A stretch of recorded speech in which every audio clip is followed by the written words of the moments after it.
If you've been searching how to request vital records online but still feel unsure, here's a quick step-by-step breakdown of how Vital Forms Direct simplifies the process. Step 1. Choose your state and document.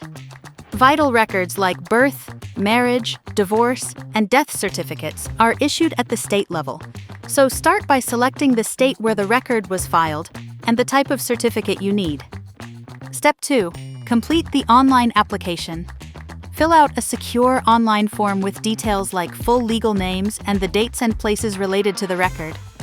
Accuracy here is essential. Small errors can delay processing.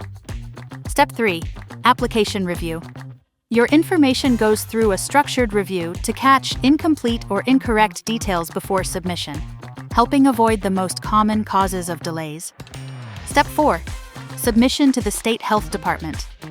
Once reviewed, your application is routed to the appropriate state health department. Vital Forms Direct handles the preparation and routing, but final issuance is managed by the state. Step 5. Processing options. Depending on your timeline, standard or premium processing options may be available for added flexibility. Requesting vital records online doesn't have to be complicated. Visit Vital Forms Direct to begin your request with clarity and confidence.